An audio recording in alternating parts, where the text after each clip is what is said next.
नमोस्तु नमोस्तु नमोस्तु। मैं पूज्य श्री के चरणों में प्रथम प्रश्न के लिए चल रहा हूं और निवेदन कर रहा हूं, महाराज श्री इन शंकाओं का आप आगमुक्त समाधान करने वाले आपकी जय हो। बीना बीना जैन मौजपुर से नमोस्तु निवेदित करते हुए महाराज श्री कह रहे हैं कि कौआ कोयल की आवाज को दबा सकता है मगर खुद की आवाज मधुर नहीं बना सकता। उसी तरह निंदा करने वाला व्यक्ति सज्जन को बदनाम तो कर सकता है मगर खुद सज्जन नहीं बन सकता। फिर हम ऐसा क्या करें महाराज श्री, आप मेरी शंका का समाधान करें कि हम अपने अंदर सज्जनता के गुण ला पाए। पूरी बात तो आपके वाक्य में ही सन्निहित है, इसमें कुछ कहने लायक बात नहीं है। बस सज्जनता को हम अपने जीवन का आदर्श बनाएं और उस रास्ते पर चलने के लिए संकल्पित हों। सबसे बड़ी विडंबना ये है कि लोग सज्जनता की बात जरूर करते हैं पर सज्जनता को अपनाना नहीं चाहते। हर कोई दूसरे के भीतर सज्जनता देखना चाहता है पर खुद के भीतर सज्जनता को उद्घाटित करने के लिए बहुत कम ध्यान देता है। जब तक हम अपने आप को भीतर से सज्जन बनाने के लिए संकल्पित और समर्पित नहीं कर लेते तब तक ये सब बातें केवल बातें होगी। आवश्यकता और अपेक्षा है कि हम उस सज्जनता को न केवल अपने जीवन में या आदर्श बनाएं अपितु उसको उद्घाटित करके जीवन को आदर्श बनाएं। अशोक कुमार जी गांधी अहमदाबाद से नमोस्तु निवेदित करते हुए कह रहे हैं महाराज श्री, सुनने में आया है कि कल्प वृक्ष एक ऐसा वृक्ष है कि जिसके आगे जो मांगे वो मिलता है। महाराज श्री, हमको अगर कल्प वृक्ष मिल जाए तो हमें ऐसी कौन सी 4 चीजें मांगनी चाहिए जिससे हमारा जीवन कल्याण की ओर अग्रसर हो सके? कृपया समाधान करें। कल्प वृक्ष मिल जाए तो ऐसी कौन सी 4 चीजें मांगनी चाहिए जिससे हमारा कल्याण हो सके? देखिए, लोगों को क्या मांगना चाहिए इस विषय में मैं कहना उचित नहीं समझता, क्योंकि हर किसी की अपनी अपेक्षाएं हैं, आशाएं हैं। पर यदि मुझे कल्प वृक्ष मिल जाए और मुझसे कहा जाए तो मैं तो एक ही बात चाहूँगा कि मेरे मन के विकल्प मिट जाए और 4 आपने कही है तो औरों की कामना मिट जाए और लोगों की इच्छाएं सफल हो या ना हो, इच्छा निर्मल हो जाए और सर्वत्र सुख चैन शांति की उपलब्धि हो जाए। हमें यही भावना भानी चाहिए। जय श्री जयचंद जी पाटनी एलोरा से नमोस्तु निवेदित करते हुए कह रहे हैं महाराज श्री, हर बात समझाई नहीं जाती। सालों से जिनके साथ रह रहे हों वो भी अगर हमें ना समझे, ना समझते हुए हर पल अनजान सा व्यवहार करें तो ऐसे में हम कैसे जिए? महाराज श्री कृपया समाधान करें। वो हमें नहीं समझ पा रहा, हम उसको समझ लें। हम ये अपेक्षा रख रहे हैं कि सामने वाला हमें नहीं समझ पा रहा है, तो इतने दिनों में हम ये क्यों नहीं समझ लेते कि उसके अंदर उस तरह की समझने की दृष्टि नहीं है या उत्सुकता नहीं है।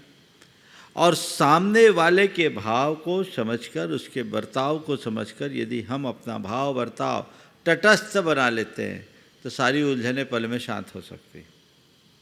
अंतिम कुमार जी जैन अंजड़ जिला बड़वानी से नमोस्तु निवेदित करती हुए कह रहे हैं महाराज श्री, स्कूलें बंद हो गई हैं, परीक्षाएं रद्द हो गई हैं तो बच्चे बड़े खुश हैं, माता पिता और रिश्तेदार भी खुश हैं कि अब बच्चों के पीछे शादियां आदि में जाना कैंसिल नहीं करना पड़ेगा। लेकिन एक सच्चा शिक्षक बहुत उदास था क्योंकि वह खोखली होती जा रही नींव से भविष्य का विनाश देख रहा था। महाराज जी, खोखले होते जा रहे भविष्य के इस विनाश को रोकने के लिए क्या सटीक उपाय है? कृपया समाधान करें।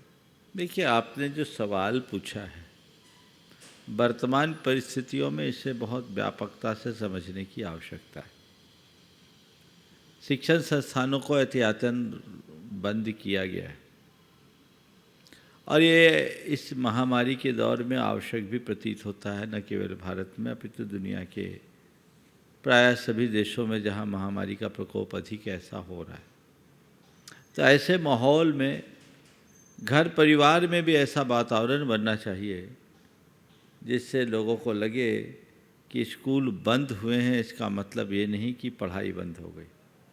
आज भी बहुत सारे बच्चे बहुत तत्परता से पढ़ाई कर रहे हैं, वे अपने पढ़ाई के प्रति जागरूक हैं, लेकिन ये सब तभी संभव है जब माँ बाप उन्हें वैसा वातावरण दें।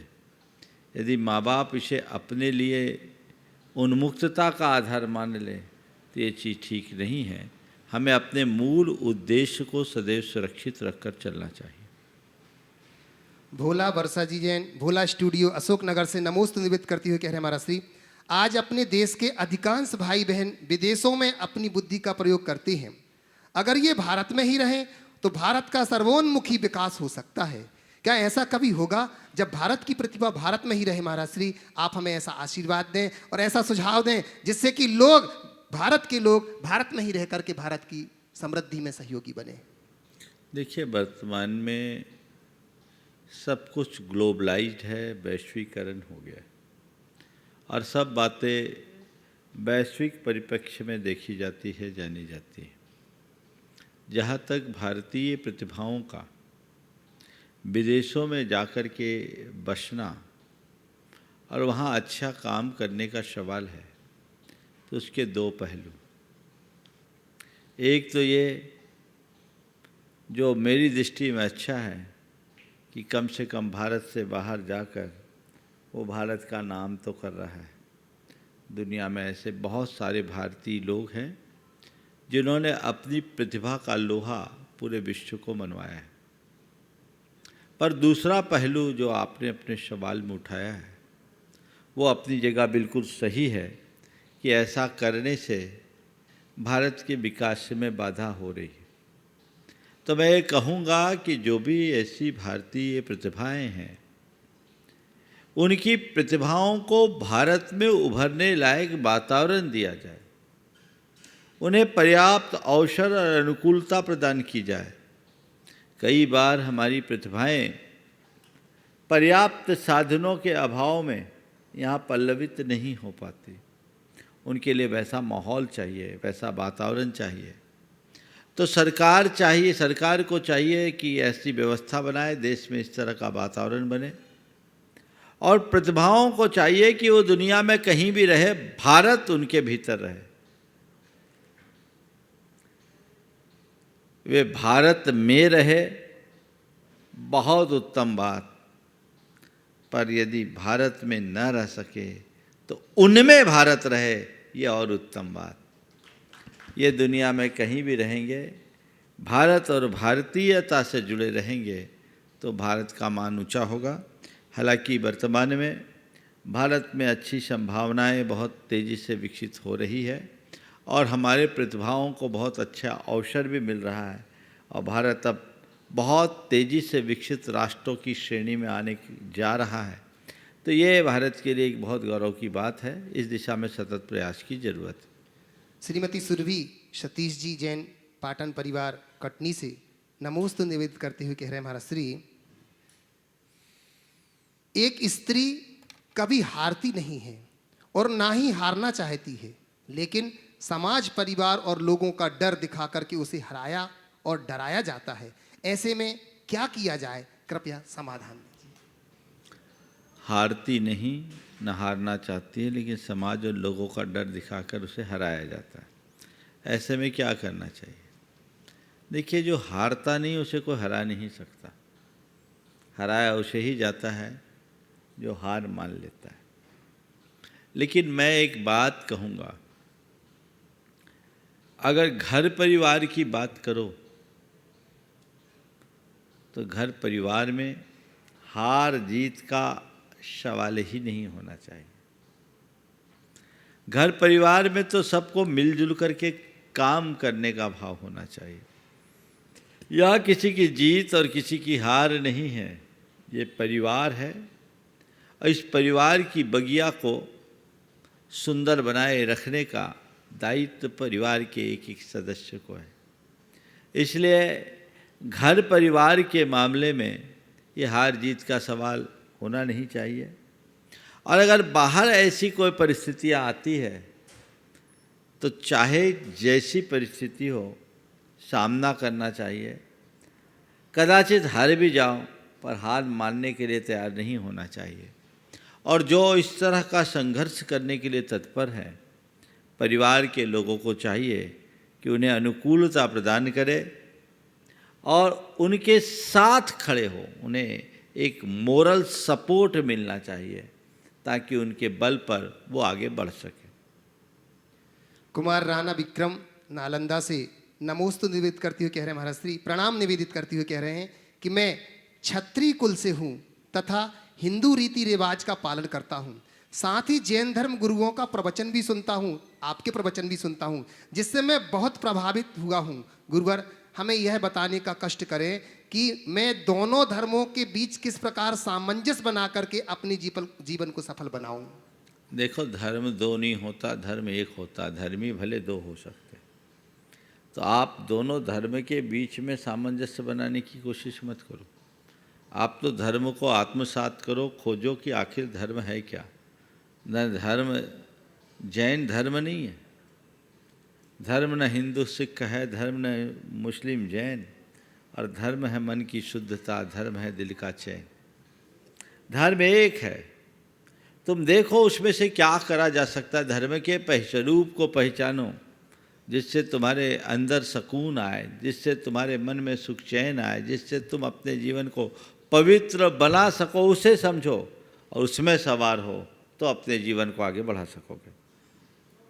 अनिल जी मेहता उदयपुर से नमोस्तु निवेदित करते हुए कह रहे हैं, गुरुदेव के चरणों में नमोस्तु।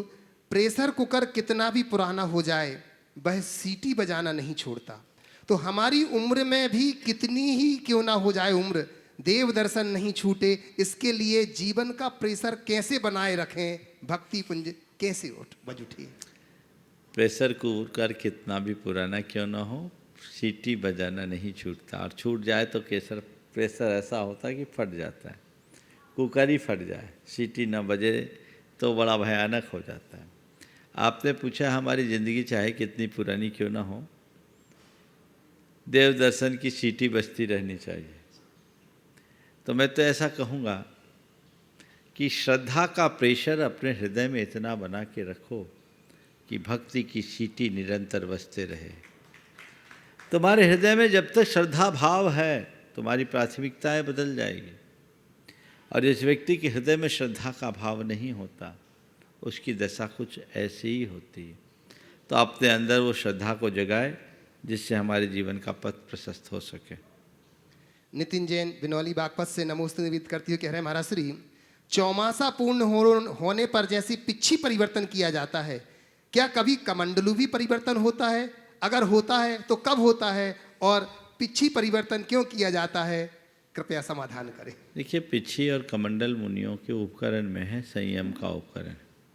चूँकि पिच्छी वर्ष में प्राय घिस जाती है, खराब हो जाती है, तो चातुर्मास के अंत में लोग एक बार पिच्छी परिवर्तन करते हैं। किसी की कोई आवश्यकता हो जाए, कोई ऐसी परिस्थिति बन जाए तो मध्य में भी किया जा सकता है। ऐसा नियम नहीं है कि एक ही बार पिच्छी परिवर्तन हो। जब जैसा प्रसंग हो, बिना आवश्यकता के कुछ भी परिवर्तन नहीं करना चाहिए।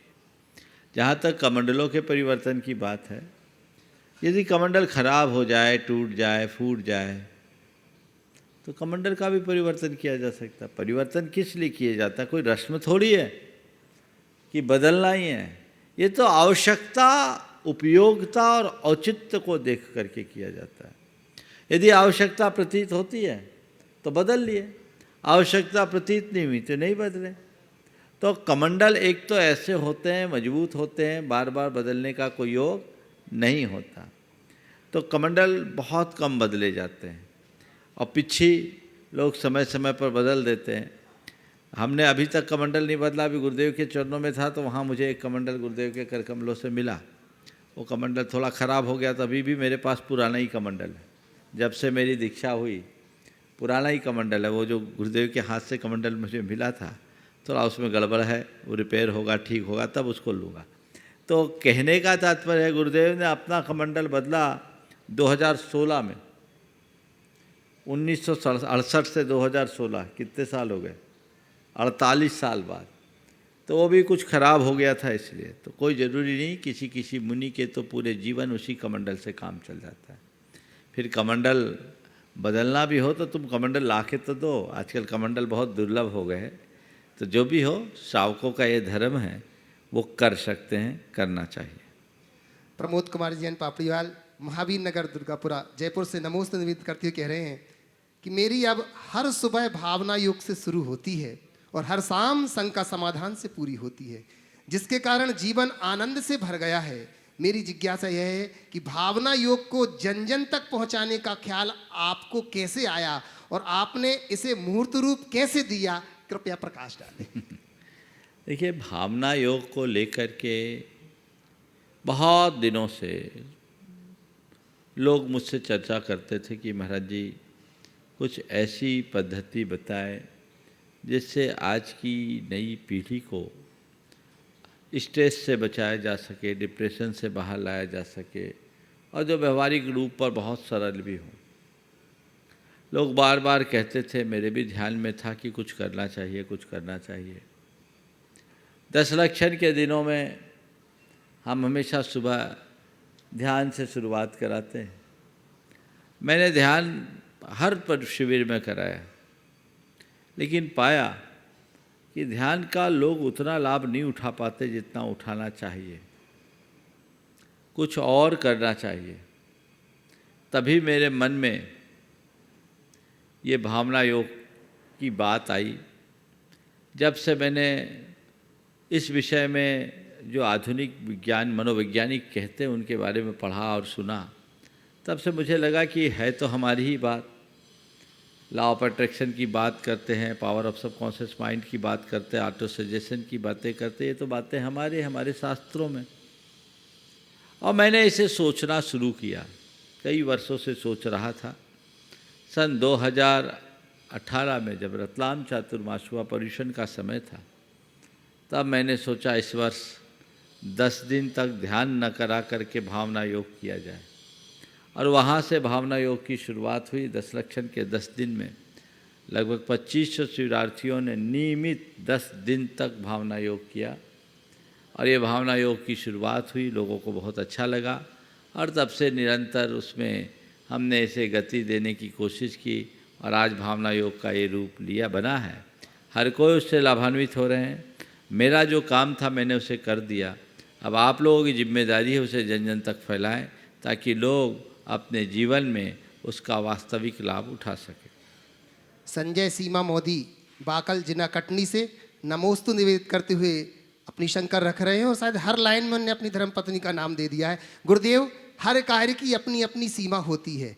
जैसे रास्तों पर गति की सीमा होती है, जीवन में आयु की सीमा होती है, परीक्षा में समय की सीमा होती है, परंतु इंसान सोच की कोई सीमा नहीं होती। ऐसा क्यों महाराज श्री, कृपया समाधान करें। सोच की कोई सीमा नहीं होती, यही तो सोच है। और अगर मनुष्य अपने सोच को सही दिशा दे दे तो अनंत को पा सकता है। सोच ही मनुष्य को चढ़ाती है और सोच ही मनुष्य को गिराती है। सोच हमारी एक बहुत बड़ी शक्ति है। यदि उसे हम सही दिशा में लगा दें तो हमें बहुत ऊंचा उठा सकती है और वही गलत दिशा में लग जाए तो हमें कहीं का नहीं रहने देती। श्रुति जैन छपारा से नमोस्तु निवेदित करते हुए महाराज श्री पूछ रही हैं कि यदि हम कोई अच्छा काम करते हैं तो हम चाहते हैं कि सभी उससे प्रेरित हों, पर कुछ लोग होते हैं जो कहते हैं कि हम बुरे ही ठीक हैं, जब अच्छे थे तो कौन सा मेडल जीत लिया। ऐसे लोगों को कैसे समझाएं और स्वयं कैसे समझें, कृपया समाधान करें। जिनको लगता है कि हम बुरे ही ठीक हैं तो हम उन्हें क्यों समझाएं। बुंदेलखंड में एक बहुत बड़ी अच्छी कहावत है कि सीख उन्हीं को दीजिए जिसको सीख सुहाए।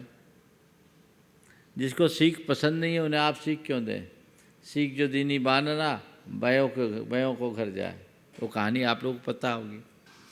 तो जिनको सीख सुनने की इच्छा नहीं है, जो अपनी बात को सुनने के लिए तैयार नहीं है, उन्हें सुनाना और समझाने की कोशिश करना अपने समय और शक्ति की बर्बादी है। हमें किसी को भी कोई भी ज्ञान तभी देना चाहिए जब सामने वाला उसे लेने के लिए राजी हो। ये तत्परता हमारी बनी रहे तो हमारे जीवन का पथ प्रशस्त हो सकता है और हम अपने जीवन में बेहतरी घटित कर सकते हैं। इसके अभाव में सब कुछ छिन्न भिन्न हो जाता है, हो सकता है। इसलिए ऐसे लोगों को समझाने की जगह खुद समझना चाहिए। और हमारे यहाँ एक नीति है, माधस्त भावम विपरीत वृत्तों, तो उस नीति को ध्यान में रखकर अपना सब कुछ काम करना चाहिए।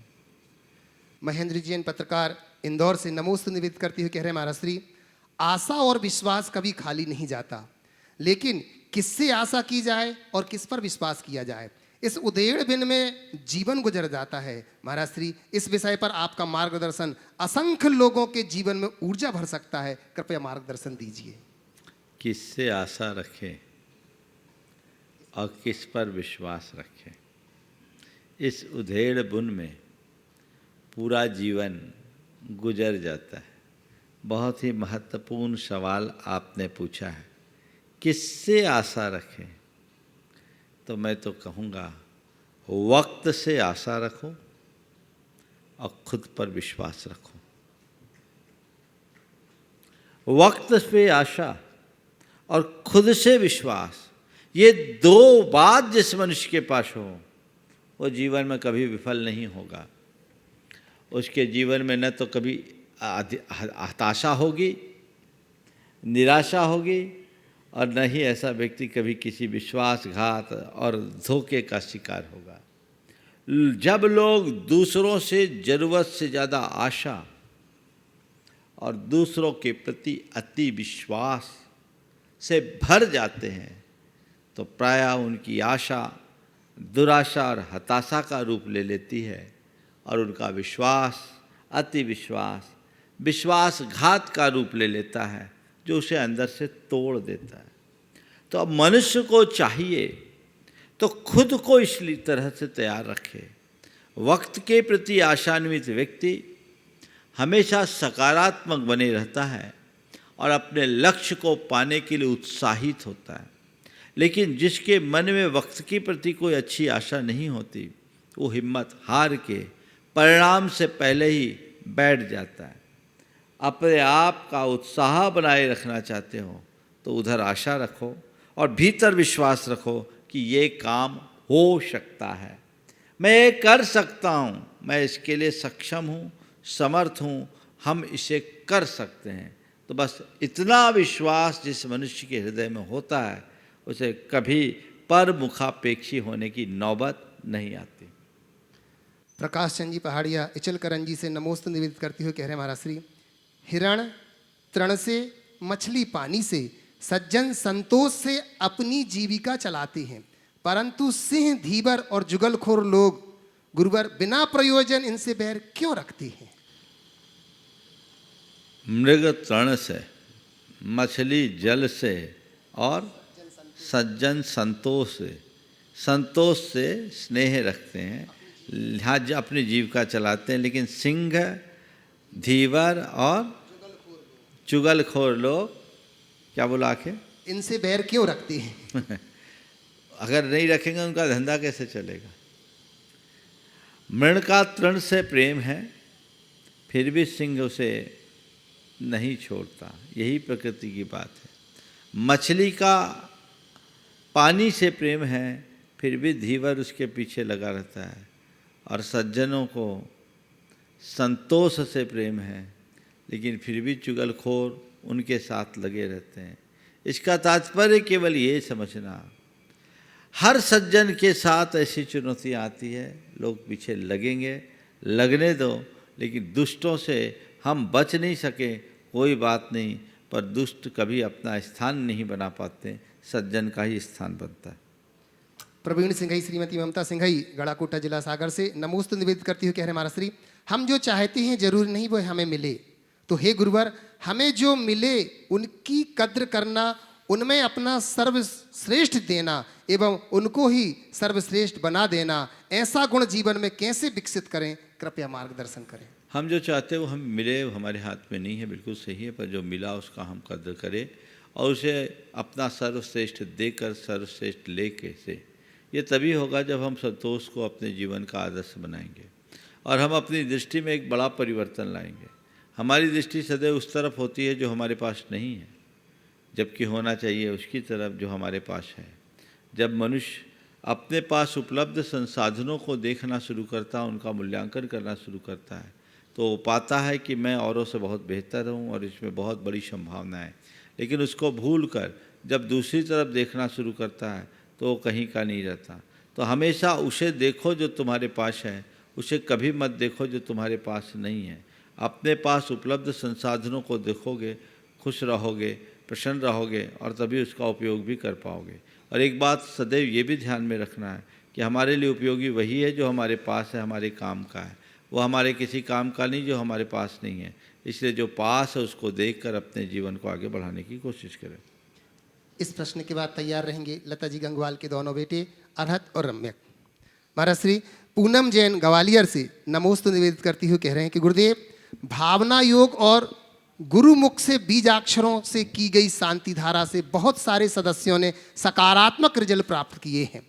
गुरुदेव, मैं रोज कभी सभी पशु पक्षियों की रक्षा के लिए भावना भाती हूँ कि मांसाहार सदा सदा के लिए समाप्त हो। तो गुरुदेव, मेरी ये भावना विशाल खारे समुद्र में एक बूंद के बराबर है जो कि निष्फल हो जाती है। कृपया आप हमें ऐसा मार्गदर्शन दें जिससे कि हमारी ये भावना सफलीभूत हो।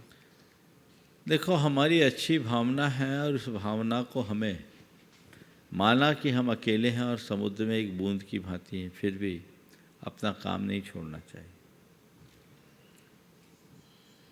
एक जगह आग लगी थी, भयानक आग। आग की लपटें आसमान को छू रही थी। एक चिड़िया एक एक बूंद पानी चोंच से लाकर उस आग में डाल रही थी। किसी ने चिड़िया से पूछा कि तुम क्या कर रही हो? बोले, मैं आग बुझा रही हूँ। बोले, इतनी बड़ी ज्वाला तुम्हारे पानी की एक बूंद से बुझेगी क्या? तो चिड़िया ने जो शब्द कहे वो इस प्रश्न के उत्तर में ध्यान देने योग्य है। चिड़िया ने कहा, मैं मानती हूँ कि मेरी इस एक बूंद से ये आग नहीं बुझेगी, लेकिन फिर भी मैं ऐसा कर रही हूँ और करूँगी, क्योंकि मुझे पता है कि जब कभी इतिहास लिखा जाएगा तो मेरा नाम आग बुझाने वालों में होगा, आग लगाने वालों में नहीं। माना हमारी व्यक्तिगत भावनाओं से ये सब बंद नहीं हो सकता, लेकिन कम से कम हम अपने भावनाओं के बल पर सूक्ष्मतम ही सही एक सकारात्मक स्पंदन तो छोड़ सकते हैं। उस भावना से अल्पकाल के लिए ही सही खुद के मन में संतुष्टि तो जगा सकते हैं। इसलिए अच्छे कार्य भले वो हमें अप्रभावी या निस्तेज दिखे, उसकी भावना जरूर भानी चाहिए। गया से। और इसके बाद निवेदन करूंगा सुनील जी अजमेरा, गुणायतन। नमोस्तु महाराज श्री। महाराज श्री, जैसे आपको तो पता ही है कि हर जगह अब कोरोना का ही बात होता है। कोरोना का ही बात होता है। सब लोग बोलते हैं कि इसको कोरोना हो गया, उसको कोरोना हो गया। टीवी और न्यूज़ में भी सिर्फ यही दिखाते हैं। तो महाराज श्री, हम इसकी जगह ये नहीं बोल सकते हैं कि कोरोना आया है तो चला जाएगा। क्या पता कोई जादू हो जाए। मेरे कहने का मतलब है महाराज श्री, पावर ऑफ वर्ड्स हमारे जीवन में क्या कमाल करता है और उसका प्रभाव क्या है। बहुत सुंदर सवाल। देखो, बात बिल्कुल सही है। हम लोग प्रायः ऐसे शब्दों का प्रयोग करते हैं जिसका हमारे मन पर नकारात्मक प्रभाव पड़ता है। कोरोना से ऐसा हो गया, ऐसा हो गया, ऐसा हो गया। नकारात्मक बातों को सुन करके लोग बहुत ज़्यादा परेशान हो जाते हैं। सिचुएशन बड़ी पैनिक होती है। सिद्धांत यही कहता है कि हम जैसे शब्द कहते हैं वैसी चीज़ें हमारी तरफ अट्रैक्ट हो जाती है। हम जैसा सोचते हैं, देखते हैं, भावना भाते हैं, चीज़ें उसी तरह से हमारी ओर अट्रैक्ट होती है। तो ये होगी। तो उससे बचने के लिए हमें एकदम सकारात्मक बातें होनी चाहिए। कोरोना के प्रति अवेयरनेस अच्छी बात है, लेकिन कोरोना के कारण मन में जो खौफ है वो अच्छी बात नहीं है। कोरोना तो एक उदाहरण है। हमें हमेशा सकारात्मक शब्दों का प्रयोग करना चाहिए। तुमने पूछा पावर ऑफ वर्ड्स क्या है। तुम अपने घर में देखे होगे, जैनों के यहाँ एक बहुत अच्छी परंपरा रही। हमारे यहाँ सब्जी सुधार लो बोलते हैं, काटो ऐसा नहीं बोलते हैं। कभी सुना अपनी मम्मी और दादी से? क्या करते हैं? सब्जी सुधार लो। हाँ महाराज जी, सुना है 1-2 बार। हाँ, सुधार लो। सुधारते हैं हम, काटते नहीं हैं। समझ गया? काटना शब्द में भी ये नकारात्मक शब्द है, इसमें हिंसा है। तो इसी तरह से अपने पूरे व्यवहार में हमें अच्छे शब्दों का प्रयोग करना चाहिए।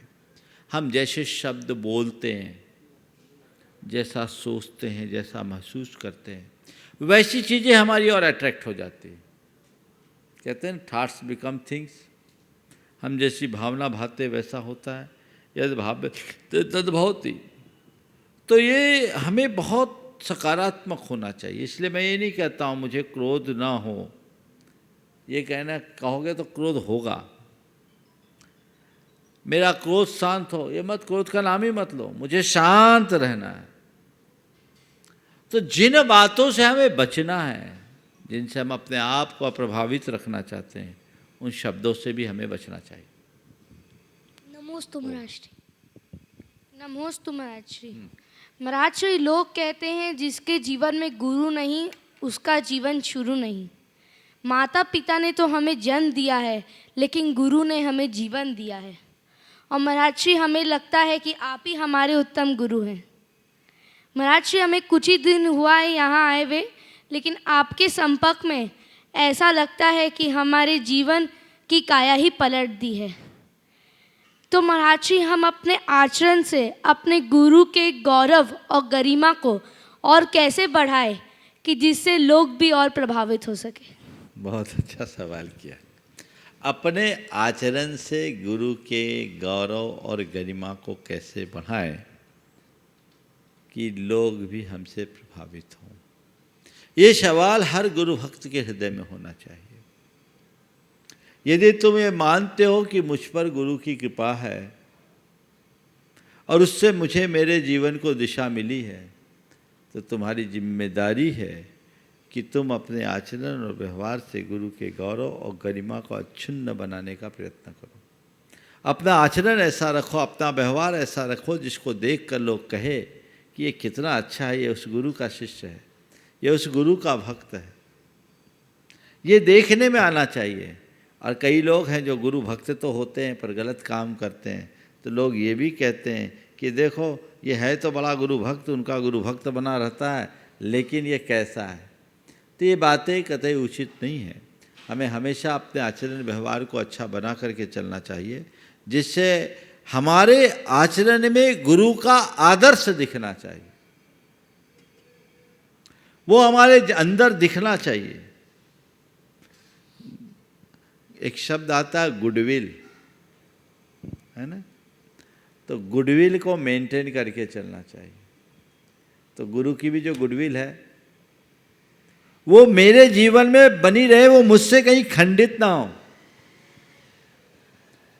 जब तक गुरु भक्तों के हृदय में ऐसी भावना जागृत नहीं होती, तब तक गुरु भक्त केवल गुरु भक्त ही होंगे, वो सच्चा फल नहीं पा सकेंगे। नमोस्तु महाराज। सुनील जी अजमेरा, गुणायतन ट्रस्टी, संयुक्त महामंत्री गुणायतन हजारीबाग से। और इसके बाद निवेदन करूंगा सुनील रेखा जी, CFO गुणायतन। दिगंबर जैन पंचायत हजारीबाग की ओर से द्वय मुनिराजों के चरणों में बारंबार नमोस्तु नमोस्तु नमोस्तु। महाराज जी, शक्तिशाली व्यक्ति क्षमा करने और दरिद्र व्यक्ति दान करने में सामर्थ्य होते हैं, तो मैं अपने आप को वैसा कैसे बनाऊं, उसका मार्गदर्शन दें। शक्तिशाली व्यक्ति क्षमा करने में और दरिद्र व्यक्ति दान करने में सामर्थ्य होते हैं। हाँ, तो मैं उस योग कैसे करूं? नहीं, इस वाक्य को थोड़ा बदलना चाहिए। एक गाथा आती है कि दानम दरिद्रस्य पहुस्स खंति इच्छा निरोहोय सुहो जोगस्य तारुण्ये इंद्रिय निग्रहो च चत्तारि एदानि खलुदुक्करानि। दरिद्र व्यक्ति के द्वारा किया गया दान, समर्थ व्यक्ति के द्वारा की गई क्षमा, सुख भोगी का त्याग और तारुण्य अवस्था में, जवानी में इंद्रियों का निग्रह, ये बहुत कठिन है। समझ गए? तो सबसे पहली बात, कमज़ोर आदमी तो कई बार अपने आप को कमज़ोर मानकर समझौता कर लेता, क्षमा जैसा कर देता है, लेकिन समर्थ होने के बाद तुम्हारे पास ताकत इतनी कि सामने वालों को मसल दो, फिर भी क्षमा कर सको, ये सबसे बड़ी उपलब्धि है। पर ये कब होगा? जब तुम्हारा हृदय विशाल होगा। हृदय विशाल होगा तो अपने हृदय की विशालता होनी चाहिए, अंतरंग में ऐसी भावना होनी चाहिए। हृदय अगर विशाल हो गया, रास्ता अपने आप खुल जाएगा। तो अपने हृदय को विशाल बनाओ और सबसे क्षमा, सब कुछ क्षमा का भाव अंतरंग में हो, मन में गांठ ना हो। और इसमें बाधा बनता है हमारे अंदर का अहंकार, जो हमें चीज़ों को रोकता है। ऐसा कैसे होगा, ऐसे कैसे होगा? वहाँ अपने आप को रोक कर चले तो हमारा रास्ता बहुत अच्छे से प्रशस्त हो सकता है। इसी तरह दरिद्र व्यक्ति का दान बहुत कठिन होता है। अमीर आदमी दान दे दे, कोई बड़ी बात नहीं है, तो दे दिया। लेकिन गरीब ने अगर दान किया है, दरिद्र व्यक्ति ने दान किया है, तो उसका दान बहुत महान है। और ये दान भी कब हो पाता है? जब मन में उदारता होती है। पैसे वाले दान नहीं करते, उदार व्यक्ति दान करता है। दान देने के लिए अधिक धन की जरूरत नहीं है, दान देने के लिए विशाल हृदय की जरूरत है। तो हृदय में वह उदारता हो, मन में दान देने का भाव जिसके अंदर होता है, उसका दारिद्र्य तो अपने आप मिटता है। मैं उन लोगों को विचारों से बहुत बड़ा दरिद्र मानता हूँ जो समर्थ होने के बाद भी दान देने का भाव नहीं जगाते, और उस व्यक्ति को मैं महान अमीर मानता हूँ जो अपनी शक्ति से बढ़कर के भी दान करता है। एक दरिद्र व्यक्ति कम साधन है लेकिन फिर भी दे रहा है, उसका थोड़ा सा त्याग भी महान पुण्य फलदायी होता है। तो ये भाव अपने अंतरंग में रखो कि मैं सबसे क्षमा रख सकूं, मेरे मन में किसी के प्रति वैर घाव न रहे, और नित्य ये भावना रखो मुझे क्षमा रखनी है, मुझे क्षमा रखनी है, सबसे क्षमा, सबको क्षमा। खम्मामि खमंतु में, खम्मामि खमंतु में, खम्मामि सब जीवानम सभ्य जीवा खमंतु में। इतना लंबा न भी बोलो, खम्मामि खमंतु में, खम्मामि खमंतु में। ये मैं सबसे क्षमा मांगता हूँ, सबको क्षमा करता हूँ, सभी मुझे क्षमा करें। सबको क्षमा करता हूँ, सभी मुझे क्षमा करें। मुझे सबको क्षमा करनी है, ये धारणा अपने मन में पाओ। और मुझे दान देना है, दान मेरा आदर्श होना चाहिए। मुझे दान देना है, मुझे दान देना है, मुझे दान देना है। ये भाव मन में जग गया तो रास्ता अपने आप प्रशस्त होगा। तो ये दानम दरिद्रस्य पहुस्य खांति, इच्छा निरोहोय सुहो जोगस्य। जो सुख सुविधाओं में भला पूरा है, जिसके पास सब कुछ है, फिर भी वो उनका भोग नहीं कर रहा है, वो त्यागी है। जिसके पास है नहीं वो छोड़े, उससे मतलब क्या। और तारुण्य अवस्था में इंद्रियों का निग्रह बहुत कठिन है, लेकिन जिसके हृदय में तत्व ज्ञान होता है उसके लिए बहुत सहज भी। नमोस्तु। सुनील रेखा जी, CFO गुणायत। त्रिबार नमोस्तु नमोस्तु नमोस्तु। महाराज श्री, जब किसी के जीवन में सब सुखी संपदाएं सब मिली होती हैं, जब सुख संपदाएं सारी हो जीवन में, तो अहंकार उसके परीक्षा लेता है, और जब दरिद्र हो जाए तो धैर्य उसकी परीक्षा लेता है। तो दोनों स्थिति में सामंजस्य कैसे बिठाए? बहुत बढ़िया। सद्भाव में मान और अभाव में दीनता, ये मनुष्य की बहुत बड़ी दुर्बलता है। अनुकूलता में अभिमान ना आए और प्रतिकूलता में मन अधीर ना हो, इसके लिए क्या करें? तत्व ज्ञान का आश्रय लो। और एक वाक्य को हमेशा दोहराओ, अपने जीवन में रखो कि हर बात पुण्य पाप का खेल है। आज मेरे साथ जो अनुकूलताएं जुड़ी है वो भी मेरी नहीं है, और ये जो प्रतिकूलता ये भी मेरी नहीं है। ये जो अनुकूलता ये भी स्थायी नहीं है, ये प्रतिकूलता ये भी स्थायी नहीं है। ये भी बीत जाने वाली है और ये भी बीत जाने वाली है। ये भी छूट जाएगा, ये भी छूट जाएगा, ये भी चला जाएगा, ये भी चला जाएगा। ये मनोभाव जब अंतरंग में जागृत होता है तब कहीं जाकर हमारा रास्ता प्रशस्त हो सकता है। उसके अभाव में यहाँ और कुछ नहीं हो सकता।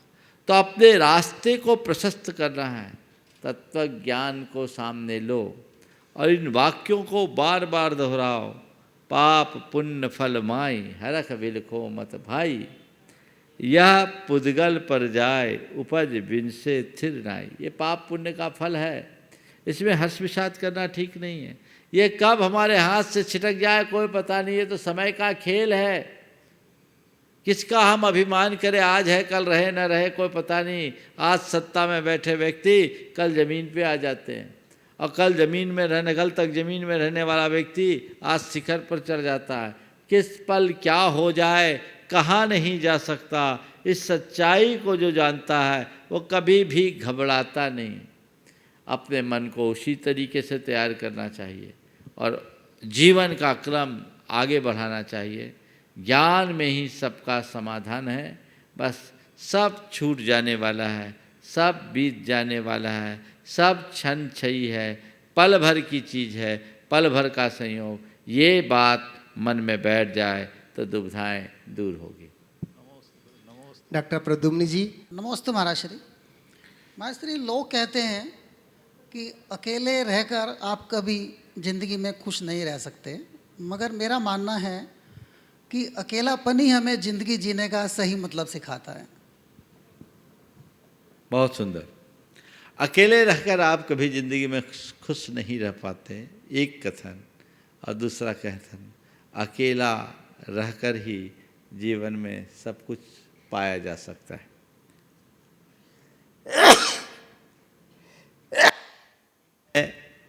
इसमें दोनों बातें अपनी अपनी जगह सही है। एक अपने आप को अकेला महसूस करना और एक अपने एकत्व में खो जाना, दोनों में बड़ा अंतर है। मेरा कोई नहीं, यहाँ लाचारी और बेबसी दिखती है। अकेले अकेले बच्चे, अब कोई नहीं, घर में जितने थे सब चले गए, अब बिल्कुल अकेले हैं, एकाकीपन है। यहाँ परमुखापेक्षिता है, और जब तक परमुखापेक्षिता होगी तब तक तुम दूसरों को देखते रहोगे। तुम्हारे अंतरंग में अकेलापन अखरेगा, मन को उचाट करेगा, दुखी करेगा, क्योंकि तुम्हारी अपेक्षा है कि कोई तुम्हारे साथ रहे और मेरे साथ कोई नहीं है, तकलीफ है। अरे अब अकेले दिन कैसे काटेंगे, तो वो खालीपन लगेगा। तो इसे दूसरे शब्दों में कहूँ, जब तक मोह और राग का बंधन है तब तक अकेलापन सालता है। लेकिन जब व्यक्ति को ये एहसास होता है कि बस मेरा मैं हूँ, मुझे पर से कोई अपेक्षा नहीं और मुझे अपने में सीमित रहना है, तो अपने आत्मा के स्वरूप में जब डूबता है व्यक्ति, उस क्षण जो अकेलापन होता है वो एकत्व की अनुभूति होती है। तो जब व्यक्ति एकत्व में जाता है तो केवल निज से निज का संवाद होता है।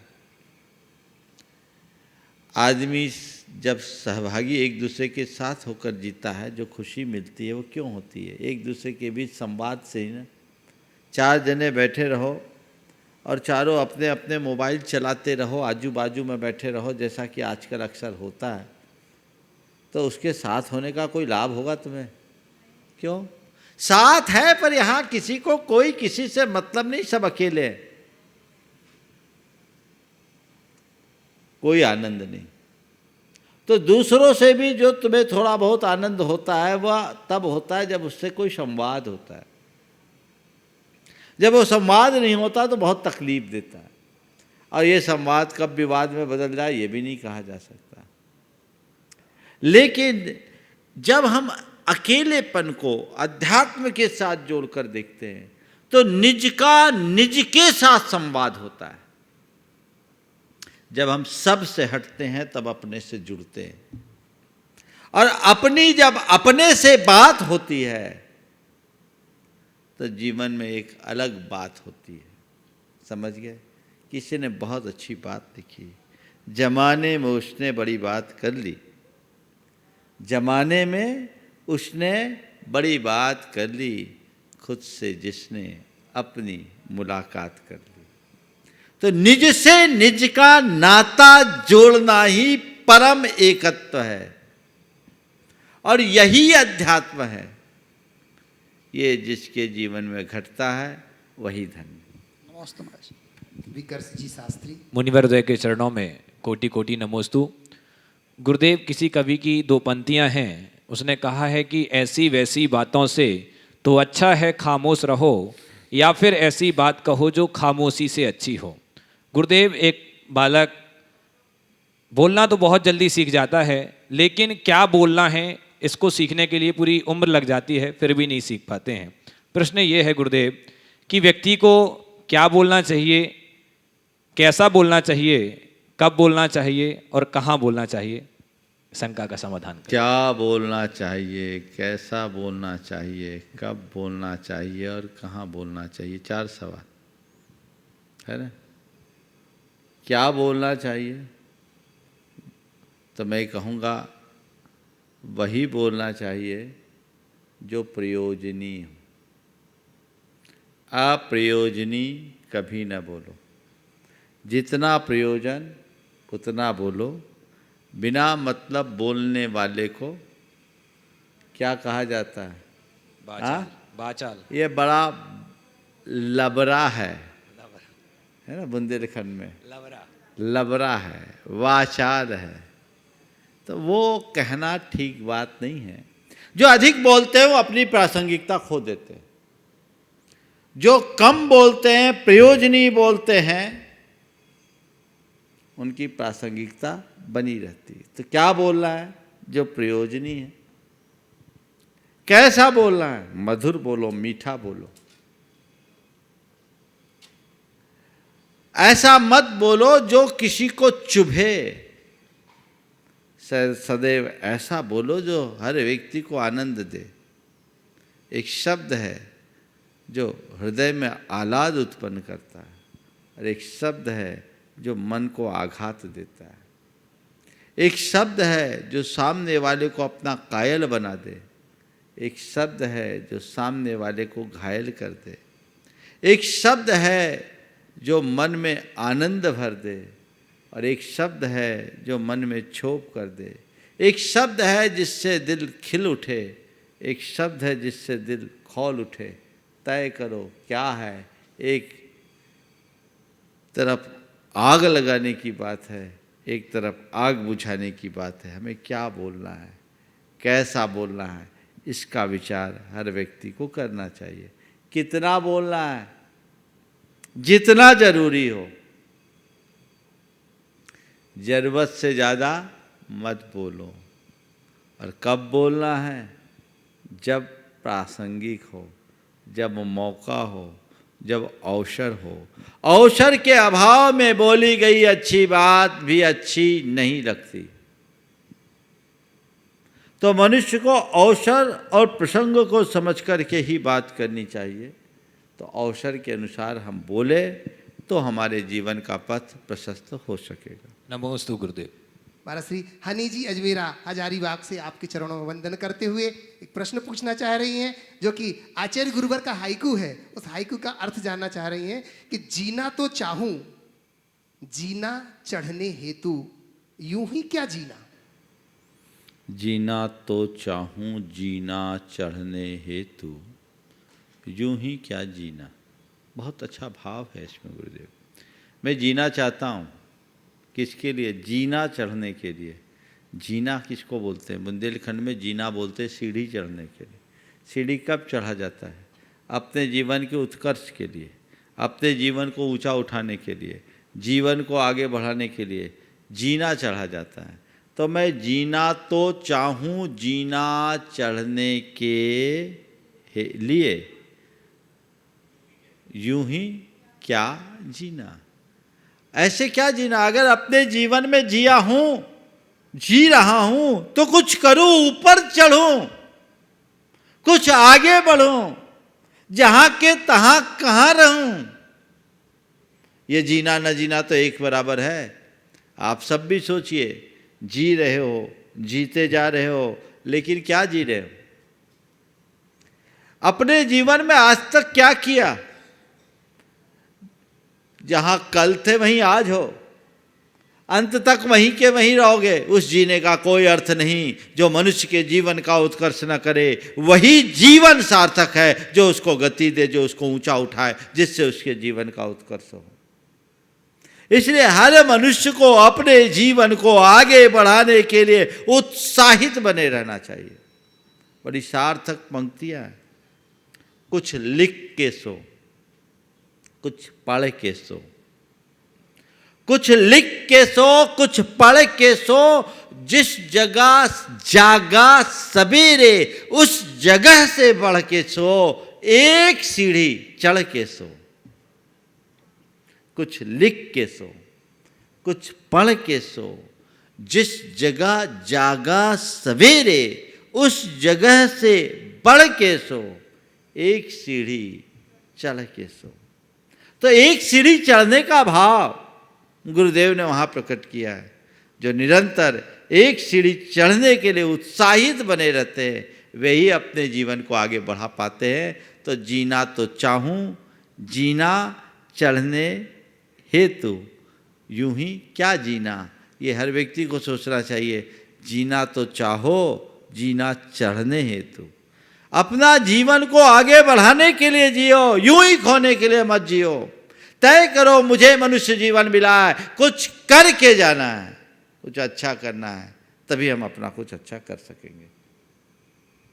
महाराज श्री कुमारी स्वाति काला सैलू परभणी से नमोस्त निवेदित करती हुई कह रही हैं कि मेरी उम्र 11 वर्ष की है महाराज श्री। मैं देखती हूँ कि श्रवण बेलगोला में अनेक लोग अभिषेक करते हैं। मैं अगली पर्याय में भगवान का अभिषेक करूं, उसके लिए मैं क्या करूं? और मेरी दादी को भावना योग पर बहुत विश्वास है। मैं भी भावना योग रोज करती हूँ महाराज श्री। मैं ऐसी कौन सी कमांड दूं कि अगले भाव में मुझे अभिषेक करने को मिले? अरे अभिषेक करने की बात क्या है? मोक्ष मार्ग में लगो, अगले भाव में अभिषेक तो हो जाओगे और जीवन का पथ प्रशस्त होगा। निरंतर भगवान के सामने जाओ और 2 पंक्तियां नित्य दोहराओ। मात्र भावना मम रही, टूटे कर्म संयोग। मात्र भावना मम रहे, टूटे कर्म संयोग, और देव शास्त्र गुरुदेव का सदा मिले शुभ योग। बस ये मन में बने रहे तो अपने आप सब कुछ ठीक होगा। समय आप सबका होगा। यहीं पर विराम। बोलिए परम पूज्य आचार्य गुरुवर श्री विद्यासागर जी महाराज।